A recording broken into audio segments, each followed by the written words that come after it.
भक्ति सॉन्ग से जुड़े रहने के लिए YouTube ऐप के बेल आइकन को प्रेस करें।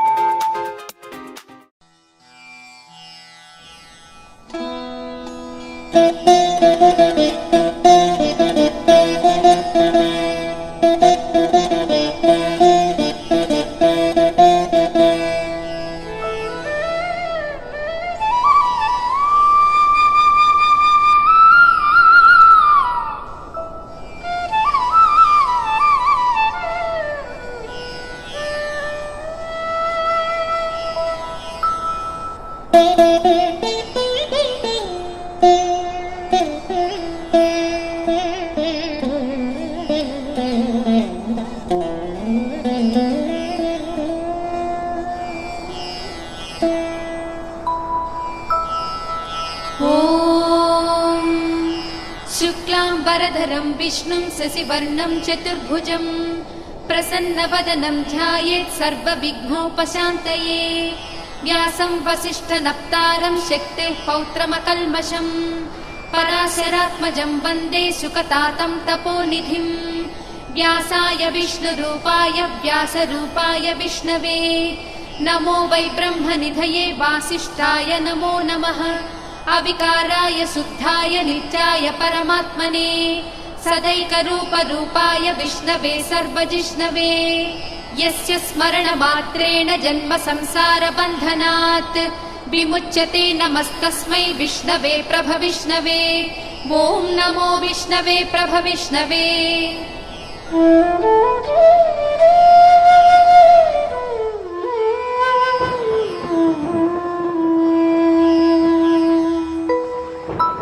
श्रीवैशम्पायन उवाच श्रुत्वा धर्मानशेषेण पावनानि च सर्वशः युधिष्ठिरः शान्तनवं पुनरेवाभ्यभाषत। युधिष्ठिर उवाच किमेकं दैवतं लोके किं वाप्येकं परायणं स्तुवन्तः कं कमर्चन्तः प्राप्नुयुर्मानवाः शुभम्। को धर्मः सर्वधर्माणां भवतः परमो मतः किं जपन्मुच्यते जन्तुर्जन्म संसारबन्धनात्। श्रीभीष्म उवाच जगत्प्रभुं देवदेवमनन्तं पुरुषोत्तमं स्तुवन्नाम सहस्रेण पुरुषः सततोत्थितः तमेव चार्चयन् नित्यं भक्त्या पुरुषमव्ययम्। ध्यायन् स्तुवन्नमस्यंश्च यजमानस्तमेव च अनादिनिधनं विष्णुं सर्वलोकमहेश्वरम्। लोकाध्यक्षं स्तुवन् नित्यं सर्वदुःखातिगो भवेत्। ब्रह्मण्यं सर्वधर्मज्ञं लोकानां कीर्तिवर्धनम् लोकनाथं महद्भूतं सर्वभूतभवोद्भवम्। एष मे सर्वधर्माणां धर्मोऽधिकतमो मतः यद्भक्त्या पुण्डरीकाक्षं स्तवैरर्चेन्नरः सदा। परमं यो महत्तेजः परमं यो महत्तपः परमं यो महद्ब्रह्म परमं यः परायणम्। पवित्राणां पवित्रं यो मङ्गलानां च मङ्गलम् दैवतं देवतानां च भूतानां यो व्ययः पिता। यतः सर्वाणि भूतानि भवन्त्यादियुगागमे यस्मिंश्च प्रलयं यान्ति पुनरेव युगक्षये। तस्य लोकप्रधानस्य जगन्नाथस्य भूपते विष्णोर्नाम सहस्रं मे शृणु पापभयापहम्। यानि नामानि गौणानि विख्यातानि महात्मनः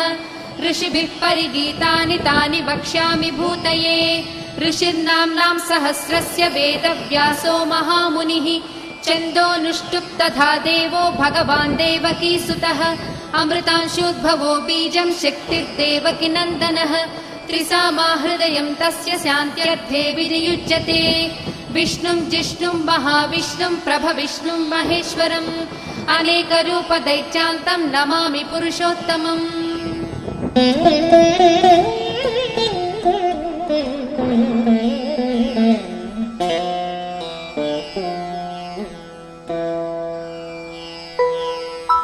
अस्य श्रीविष्णोर्दिव्यसहस्रनामस्तोत्र महामन्त्रस्य श्रीवेदव्यासो भगवान् ऋषिः अनुष्ठुप् छन्दः। श्रीमहाविष्णुः परमात्मा श्रीमन्नारायणो देवता अमृतांशोद्भवो भानुरिति बीजम् देवकी नन्दन स्रष्टेति शक्तिः उद्भवक्षोभणो देव इति परमो मन्त्रः शङ्खबृन्नन्दकी चक्रीति कीलकम् शाङ्खधन्वा गदाधर इत्यस्त्रम् रदाङ्गपाणिरक्षोभ्य इति नेत्रम् त्रिसामा सामगः सामेति कवचम् आनन्दम् परब्रह्मेति योनिः ऋसुः सुदर्शनः काल इति दिग्बन्धः श्रीविश्वरूप इति ध्यानम् श्रीमहाविष्णुप्रीत्यर्थे सहस्रनाम जपे विनियोगः।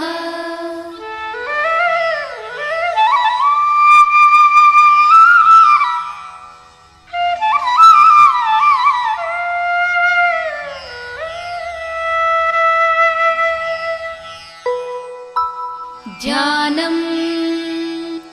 क्षीरोदन्वत्प्रदेशे शुचिमणिविलसत्सैकते मौक्तिकानाम् मालाक्लुप्तासनस्तस्फटिकमणिनिभैर्मौक्तिकैर्मण्डिताङ्गः शुभ्रैरभ्रैरदभ्रैरुपरि विरचितैर्मुक्तपीयूषवर्षैः आनन्दीनः पुनीयादरिनलिनगदाशङ्खपाणिर्मुकुन्दः भूपादौ यस्य नाभिर्वियदसुरनिलश्चन्द्रसूर्यौ च नेत्रे कर्णावासा शिरोद्यौर्मुखमपि दहनो यस्य वास्तेयमब्धिः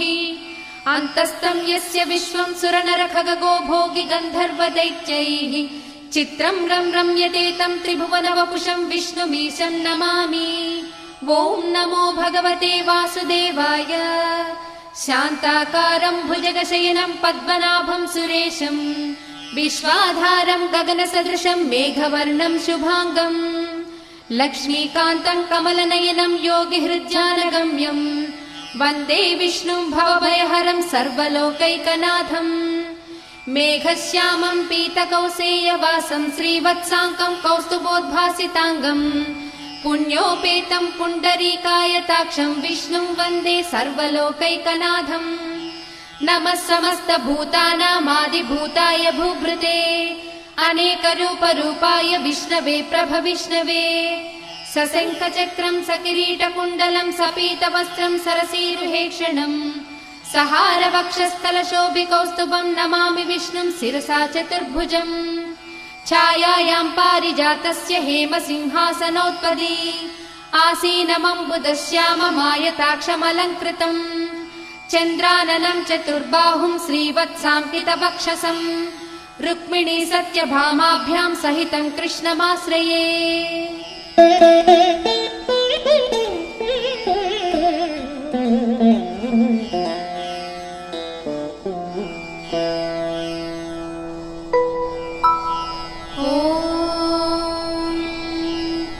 विश्वं विष्णुर्वषट्कारो भूतभव्य भवत्प्रभुः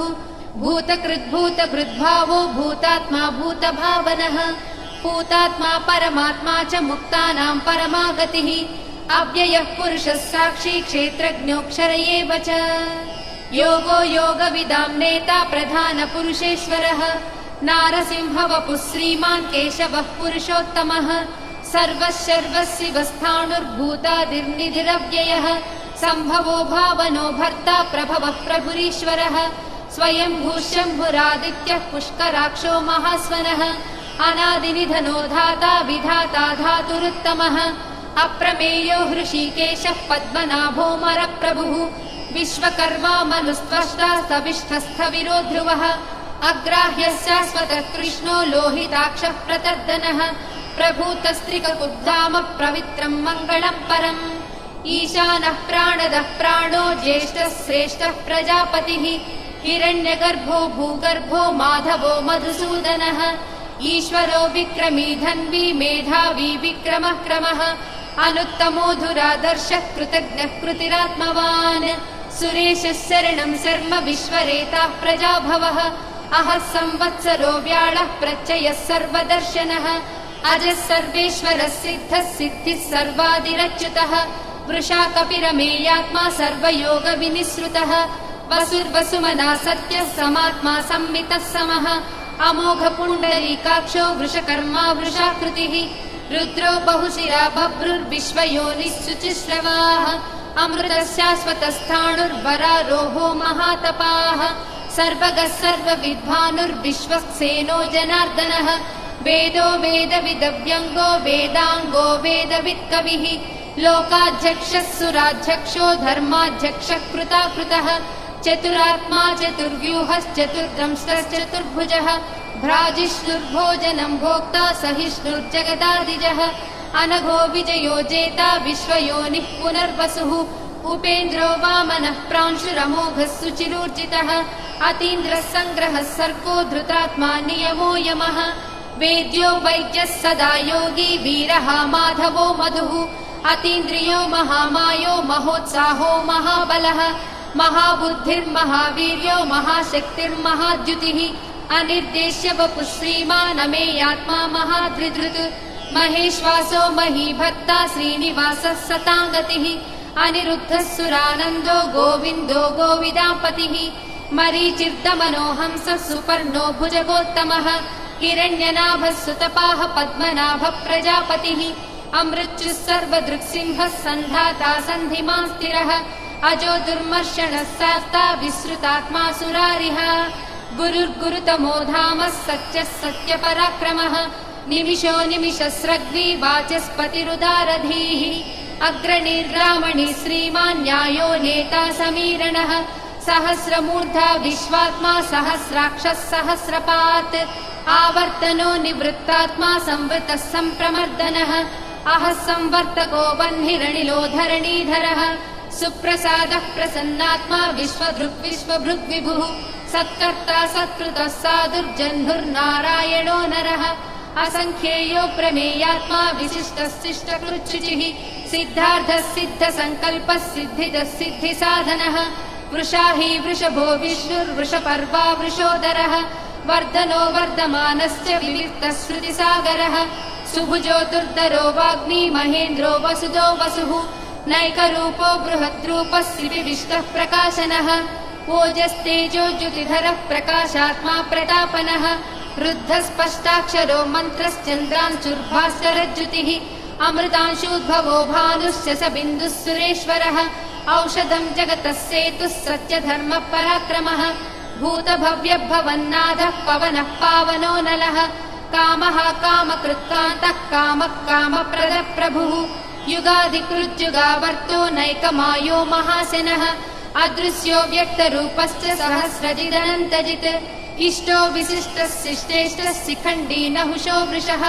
क्रोधः क्रोधकृत्कर्ता विश्वबाहुर्महीधरः अच्युतः प्रदितः प्राणः प्राणदो वासवानुजः अपां निधिरधिष्ठानमप्रमत्तः प्रतिष्ठितः स्कन्दः स्कन्दधरो दुर्यो वरदो वायुवाहनः वासुदेवो बृहद्भानुरादिदेवः पुरन्दरः अशोकस्तारणस्तारः शूरः शौरिर्जनेश्वरः अनुकूलस्य तावर्तः पद्मे पद्मनिभेक्षणः पद्मनाभोरविन्दाक्षः पद्मगर्भः शरीरभृत् महर्धिर्रुद्धो वृद्धात्मा महाक्षो गरुडध्वजः अतुलः शरभो भीमः समयज्ञो हविर्हरिः सर्वलक्षणलक्षण्यो लक्ष्मीवान् समितिञ्जयः विक्षरो रोहितो मार्गो हेतुर्दामोदरः सहः महीधरो महाभागो वेगवानमिताशनः उद्भवः क्षोभणो देवः श्रीगर्भः परमेश्वरः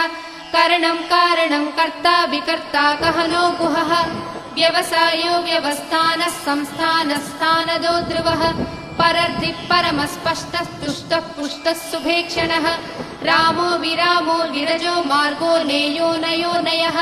वीरः शक्तिमतां श्रेष्ठो धर्मो धर्मविदुत्तमः वैकुण्ठः पुरुषः प्राणः प्राणदः प्रणवः पृथुः हिरण्यगर्भः शत्रुघ्नो व्याप्तो वायुरथोक्षजः ऋतुः सुदर्शनः कालः परमेष्टि परिग्रहः उग्रः संवत्सरो दक्षो विश्रामो विश्वदक्षिणः विस्तारस्थावरस्थाणुः प्रमाणं बीजमव्ययम् अर्धोऽनर्धो महाकोशो महाभोगो महाधनः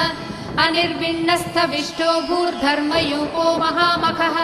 नक्षत्रनेमिर्नक्षत्री क्षमः क्षामः समीहनः यज्ञयुज्यो महेज्यश्च क्रतुः सत्रं सदाङ्गतिः सर्वदर्शी विमुक्तात्मा सर्वज्ञो ज्ञानमुत्तमम् सुव्रतः सुमुखः सूक्ष्मः सुघोषः सुखदः सुहृत् मनोहरोजितक्रोधो वीरबाहुर्विदारणः स्वापनस्ववशो व्यापी नैकात्मा नैककर्मकृत् वत्सरो वत्सलो वत्सी रत्नगर्भो धनेश्वरः धर्मकृद्धर्मी सदसक्षरमक्षरम् अविज्ञाता सहस्रांशुर्विधाता कृतलक्षणः गभस्ति नेमिः सत्त्वस्था सिंहो भूतमहेश्वरः आदिदेवो महादेवो देवेशो देवभृद्गुरुः उत्तरो गोपतिर्गोप्ता ज्ञानगम्यः पुरातनः शरीरभूतभृद्भोक्ता कपीन्द्रो भूरि दक्षिणः सोमपोऽमृतपः सोमः पुरुजित्पुरुसत्तमः विनयोजयः सत्यसन्धो दासार्हः सात्वतां पतिः जीवो विनयिता साक्षी मुकुन्दो मितविक्रमः अम्भो निधिरनन्तात्मा महोदतिशयोऽन्तकः अजो महार्हः स्वाभाव्यो जिता मित्रप्रमोदनः आनन्दो नन्दनो नन्दः सत्यधर्मा त्रिविक्रमः महर्षिः कपिलाचार्यः कृतज्ञो मेदिनीपतिः त्रिपदस्त्रिदशाध्यक्षो महाशृङ्गः कृतान्तकृत् महावराहो गोविन्दः सुषेणः कनकाङ्गदी गुह्यो गभीरो गहनो गुप्तश्चक्रगदाधरः वेदास्वाङ्गोजितः कृष्णो दृढः सङ्कर्षणोच्युतः वरुणो वारुणो वृक्षः पुष्कराक्षो महामनाः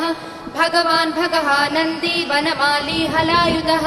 आदित्यो ज्योतिरादित्यः सहिष्णुर्गतिसत्तमः सुधन्वा कण्डपरशुर्दारुणो द्रविणप्रदः दिवस्पृक् सर्वदृग्व्यासो वाचस्पतिरयो निजः त्रिसामासामगः साम निर्वाणं भेषजं भिषक् संन्यासकृच्चमशान्तो निष्ठा शान्तिः परायणम् शुभाङ्गः शान्तिदः स्रष्टा कुमुदः कुवलेशयः गोहितो गोपतिर्गोप्ता वृषभाक्षो वृषप्रियः अनिवर्ती निवृत्तात्मा संक्षेप्ताक्षेमकृच्छिवः श्रीवत्सवक्षः श्रीवासः श्रीपतिः श्रीमताम्बरः श्रीधः श्रीसः श्रीनिवासः श्रीनिधिः श्रीविभावनः श्रीधरः श्रीकरः श्रेयः श्रीमान् लोकत्रयाश्रयः स्वक्षस्वङ्गस्य तानन्दो नन्दिर्ज्योतिर्गणेश्वरः विजितात्मा विधेयात्मा सत्कीर्तिश्चिन्न संशयः उदीर्णः सर्वतश्चक्षुरनीशः शाश्वतस्थिरः भूषयो भूषणो भूतिर्दिशोकः शोकनाशनः अर्चिष्मानर्चितः कुम्भो विशुद्धात्मा विशोधनः अनिरुद्धो प्रतिरतः प्रद्युम्नो मितविक्रमः कालनेमिनिहावीरः शौरिः शूरजनेश्वरः त्रिलोकात्मा त्रिलोकेशः केशवः केशिहा हरिः कामदेवः कामपालः कामीकान्तः कृतागमः अनिर्देश्य वपुर्विष्णुर्वीरो नन्दो धनञ्जयः ब्रह्मण्यो ब्रह्मकृद्ब्रह्मा ब्रह्म ब्रह्मविवर्धनः ब्रह्मविद्ब्राह्मणो ब्रह्मी ब्रह्मज्ञो ब्राह्मणप्रियः महाक्रमो महाकर्मा महातेजा महोरगः महाक्रतुर्महायज्वा महायज्ञो महाहविः स्तव्यस्तवप्रियस्तोत्रं स्तुतिस्तोतारणप्रियः पूर्णः पूरयिता पुण्यः पुण्यकीर्तिरनामयः मनोजवस्तीर्थकरो वसुरेता वसुप्रदः वसुप्रदो वासुदेवो वसुर्वसुमनाहविः सद्गतिः सत्कृतिः सत्ता सद्भूतिः सत्परायणः शूरसेनो यदुश्रेष्ठः सन्निवासः सुयामुनः भूतावासो वासुदेवः सर्वासु निलयो ननः दर्पः दर्पदो दृप्तो दुर्धरोधापराजितः विश्वमूर्तिर्महामूर्तिर्दीप्तमूर्तिरमूर्तिमान् अनेकमूर्तिरव्यक्तः शतमूर्तिः शताननः एको नैकः स वः कः किं यत्तत्पदमनुत्तमम् लोकबन्धुर्लोकनाथो माधवो भक्तवत्सलः सुवर्णवर्णो हेमाङ्गो वरागश्चन्दनागदी वीरः विषमः शून्यो घृतासीरचलश्चलः अमानीमानदो मान्यो लोकस्वामी त्रिलोकधृत् सुमेधा मेधजो धन्यः सत्यमेधाधराधरः तेजो वृषो युतिधरः सर्वशस्त्रभृताम्बरः प्रग्रहो निग्रहो व्यग्रो नैकशृङ्गो गदाग्रजः चतुर्मूर्तिश्चतुर्बाहुश्चतुर्व्यूहश्चतुर्गतिः चतुरात्मा चतुर्भावश्चतुर्वेदविदेकपात् समावर्तो निवृत्तात्मा दुर्जयो दुरतिक्रमः दुर्लभो दुर्गमो दुर्गो दुरावासो दुरारिः शुभाङ्गो लोकसारङ्गः सुतन्तुस्तन्तुवर्धनः इन्द्रकर्मा महाकर्मा कृतकर्मा कृतागमः उद्भवः सुन्दरः सुन्दो रत्ननाभः सुलोचनः अर्को वाजसनः शृङ्गी जयन्तः सर्वविजयी सुवर्णबिन्दुरक्षोभ्यः सर्ववागीश्वरेश्वरः महाह्रदो महागर्तो महाभूतो महानिधिः कुमुदः कुन्दरः कुन्दः पर्जन्यः पावनोऽनिलः अमृताशोऽमृतवपुः सर्वज्ञः सर्वतोमुखः सुलभः सुव्रतः सिद्धः शत्रुजिच्छत्रुतापनः न्यग्रोधोदुम्बरोऽश्वत्थश्चाणूरान्ध्रनिषूदनः सहस्रार्चिः सप्तजिह्वः सप्तैधा सप्तवाहनः अमूर्तिरनघोचिन्त्यो भयकृद्भयनाशनः अणुर्बृहत्कृशस्थूलो गुणभृन्निर्गुणो महान् अधृतस्वधृतस्वास्य प्राग्वंशो वंशवर्धनः भारभृत्कथितो योगी योगीशः सर्वकामदः आश्रमश्रमणक्षामः सुपर्णो वायुवाहनः धनुर्धरो धनुर्वेदो दण्डो दमयितादमः अपराजितः सर्वसहो नियन्ता नियमो यमः सत्त्ववान् सात्विकः सत्यः सत्यधर्मपरायणः अभिप्रायः प्रियार्होर्हः प्रियकृत्प्रीतिवर्धनः विहाय सगतिर्ज्योतिः सुरुचिर्भुत भुग्विभुः रविर्विरोचनः सूर्यः सविता रविलोचनः अनन्तो हृतबुग्भोक्ता सुखदो नैकदोग्रजः अनिर्विण्णः सदामर्षि लोकाधिष्ठानमद्भुतः सनातनतमः कपिलः कपिरव्ययः स्वस्तिदः स्वस्तिकृत् स्वस्ति स्वस्ति भुक् स्वस्ति दक्षिणः अरौद्रः कुण्डली चक्री विक्रम्यूर्जितशासनः शब्दातिकः शब्दसः शिशिरः सर्वरीकरः अक्रूरः पेशलो दक्षो दक्षिणः क्षमिणाम्बरः विद्वत्तमो वीतभयः पुण्यश्रवणकीर्तनः उत्तारणो दुष्कृतिः पुण्यो दुःस्वप्ननाशनः वीरः रक्षणः सन्तो जीवनं पर्यवस्थितः अनन्तरूपोऽनन्तश्रीजितमन्युर्भयापहः चतुरस्रो गभीरात्मा विदिशो व्यादिशो दिशः अनादिर्भूर्भुरो लक्ष्मी सुवीरो रुचिराङ्गदः जननो जनजन्मादिर्भीमो भीमपराक्रमः आधारनिलयो धाता पुष्पहास प्रजागरः ऊर्ध्वगः सत्पथाचारः प्राणदः प्रणवः प्रमाणं प्राणनिलयः प्राणभृत् प्राणजीवनः तत्त्वं तत्त्वविदेकात्मा जन्म मृत्युजरातिगः भूर्भुवः स्वस्तरुस्तारः सविता प्रपितामहः यज्ञो यज्ञपतिर्वज्या यज्ञाङ्गो यज्ञवाहनः यज्ञभृद्यज्ञकृत्यग्नि यज्ञभुग्यज्ञसाधनः यज्ञान्तकृद्यज्ञगुह्यमन्नमन्नादयेव च आत्मयोनिस्वयं जातो वैखानः सामगायनः देवकीनन्दनः स्रष्टा क्षितीशः पापनाशनः शङ्खबृन्नन्दकी चक्री शाङ्कधन्वा गदाधरः रथाङ्गपाणिरक्षोभ्यः सर्वप्रहरणायुधः श्री सर्वप्रहरणायुधवो नम इति वनमाली गदीशाङ्गी शङ्की चक्री च नन्दकी श्रीमन्नारायणो विष्णुर्वासुदेवोऽभिरक्षतु वनमाली गदीशाङ्गी शङ्खी चक्री च नन्दकी श्रीमन्नारायणो विष्णुर्वासुदेवोऽभिरक्षतु श्रीवासुदेवोऽभिरक्षत्वो नम इति